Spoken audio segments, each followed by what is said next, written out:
இந்த செய்தியை உங்களுக்காக வழங்குவது அருண் மசாலா. 1983 ஆண்டிலிருந்து தரத்துடன் தன்மை மாறாத அறுசுவை சமையலுக்கான அருண் மசாலா.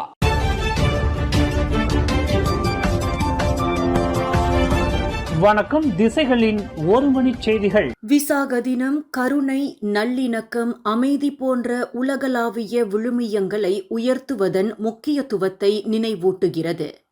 மலேசியாவில் விசாக தின கொண்டாட்டம் பல்லின சமூகத்தில் மனித கண்ணியத்தையும் பரஸ்பர மரியாதையையும் மேம்படுத்தும் அழைப்பாக உள்ளது என கூறியுள்ளார் பிரதமர் அன்வார் இப்ராஹிம். ஒருமைப்பாடு கொண்ட நாட்டிற்காக நாம் அனைவரும் இந்த விழுமியங்களை ஊக்குவிக்க வேண்டும்.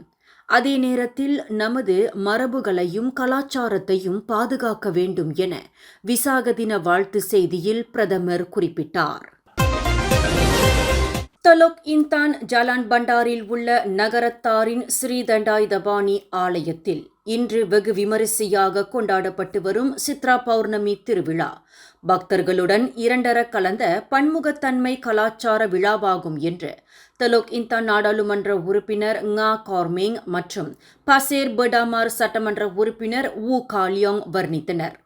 முந்தைய ஆட்சியைப் போல் அல்லாமல் பக்கத்தான் ஹரப்பான் ஆதரவுடன் இயங்கும் மடானி அரசாங்கம் மத பின்னணியை பொருட்படுத்தாமல் நமது நாட்டில் மத பன்மைத்துவத்தையும் பன்முகத்தன்மையையும் வலுப்படுத்துவதில் உறுதியாக உள்ளது என்று வீடமைப்பு ஊராட்சித்துறை அமைச்சருமான ngா கார்மிங் வர்ணித்தார்.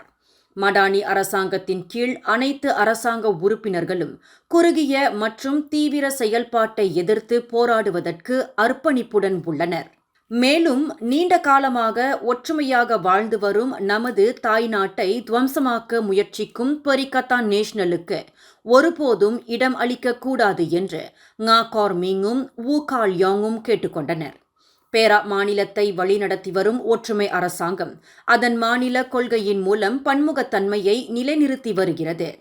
பேரா மாநில அரசாங்கம் முஸ்லிம் அல்லாதோர் விவகாரங்களுக்கு 1,20,00,000 ரிங்கீட்டை ஒதுக்குகிறது. இதில் இந்திய சமூகத்திற்கு 60 லட்சம் ரிங்கிட் ஒதுக்கப்பட்டுள்ளதாக ngா கார்மிங்கும் வு காலியோங்கும் தெரிவித்தனர். இந்திய சமூகத்திற்காக ஒதுக்கப்பட்ட ஒதுக்கீடுகளின் அளவும் அனைத்து மாநிலங்களிலும் மிக அதிகமாக உள்ளது. இனம், மதம் மற்றும் பின்னணியை பொருட்படுத்தாமல் ஒற்றுமை அரசாங்கம் அனைவரையும் அரவணைத்து உரிய முன்னுரிமையை வழங்கி வருகிறது என்பதற்கு இது சான்றாகும் என்று அவ்விருவரும் குறிப்பிட்டனர். இன்று கொண்டாடப்பட்டு வரும் சித்ரா பௌர்ணமி திருவிழாவின் உற்சவத்தில் இரண்டர கலந்து ஒற்றுமையை பேணி மலேசியர்களுக்கு நம்பிக்கையை ஏற்படுத்துவதில் மடானி அரசாங்கம் உறுதியாக உள்ளது என்று ngா கார்மிங்கும் வு காலியோங்கும் தெரிவித்துள்ளனர். வேப் விற்பனைக்கு எந்தவொரு தடையும் விதித்தால் பயணிட்டாளர்கள் கள்ள சந்தைக்கு தள்ளப்படுவார்கள் என்று வேப் ஆதரவு குழு தெரிவித்துள்ளது. வேப் விற்பனை தடை மசோதா போன்ற தடை விதிக்கும் கொள்கைகளை மலேசிய வேப் வணிக சபை எதிர்த்துள்ளது. ஏனெனில் இவை பயனற்றதாக இருக்கும் என அது கூறியுள்ளது. இத்தகைய நடவடிக்கைகள் தேவையை அகற்றாது, மாறாக கள்ள சந்தையை ஊக்குவித்து ஒழுங்குபடுத்தப்படாத தீங்கு விளைவிக்கும் பொருட்களுக்கு பயணிட்டாளர்களை வெளிப்படுத்தும் என்று MVCC தெரிவித்துள்ளது. ஒழுங்குபடுத்தப்பட்ட கட்டுப்படுத்தப்பட்ட தீர்வுகளில் கொள்கை வகுப்பாளர்கள் கவனம் செலுத்த வேண்டும் என்று MVCC வலியுறுத்தியுள்ளது. இது பயணிட்டாளர்கள் பாதுகாப்பு, தொழில்துறை நிலைத்தன்மை, பொருளாதார பங்களிப்பு ஆகியவற்றை சமநிலைப்படுத்தும். கடந்த மாதம் பொது இடங்களில் புறாக்களுக்கு உணவளித்த 5 தனிநபர்களுக்கு அபராதம் விதித்துள்ளது பினாங்கு மாநகராட்சி மன்றம்.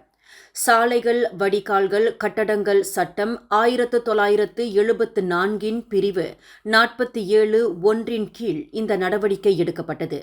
ஒவ்வொரு குற்றத்திற்கும் 250 ரிங்கிட் அபராதம் விதிக்கப்படுகிறது என அம்மன்றம் கூறியது. மீறினால் அல்லது அபராதம் செலுத்த தவறினால் நீதிமன்ற நடவடிக்கை எடுக்கப்படும். பொது இடங்களில் புறாக்களுக்கு உணவளிக்கும் நோக்கத்துடன் உணவு கழிவுகளை வேண்டும் என்றே கொட்டியதாக அவர்கள் கண்டறியப்பட்டனர். பொதுமக்களுக்கு விழிப்புணர்வு ஏற்படுத்தியும் சிலர் அறிவுறுத்தல்களை புறக்கணிப்பதாக MBPP தெரிவித்துள்ளது.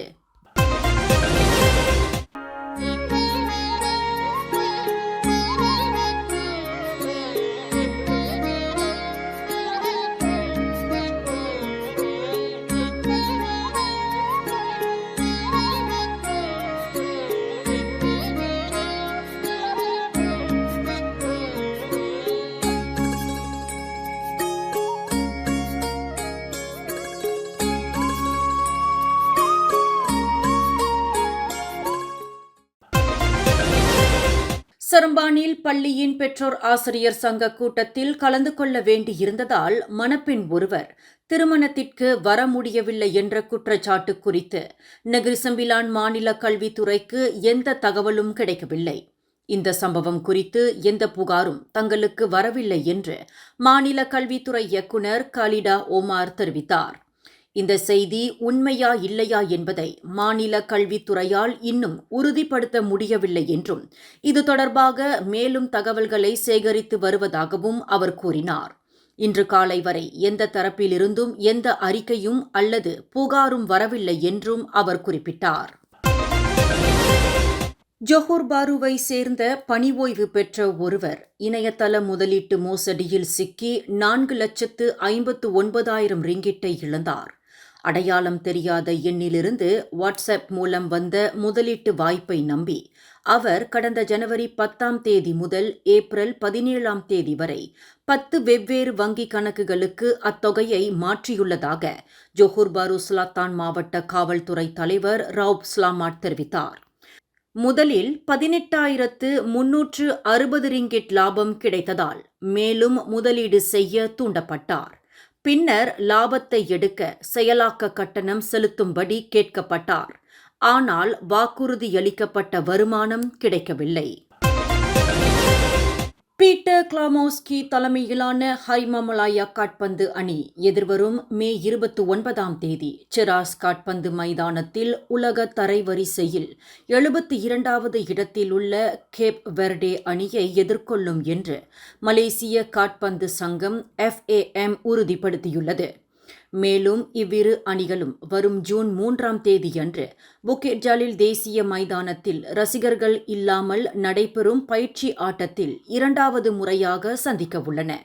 இஃது 2027 ஆசிய கோப்பை தகுதி சுற்று F பிரிவின் 2வது ஆட்டத்தில் ஜூன் 10, 2025 அன்று புக்கெட் ஜாலில் தேசிய மைதானத்தில் வியட்நாமை எதிர்கொள்வதற்கான ஹரிமாமலாயா அணியின் தயார் நிலையின் ஒரு பகுதியாகும். இந்த இரு ஆட்டங்களுக்கான டிக்கெட்டுகள் மே 12 காலை 10 மணி முதல் இணையதளத்தில் விற்பனை செய்யப்படும். இந்த செய்தியை உங்களுக்காக வழங்கியது அருண் மசாலா.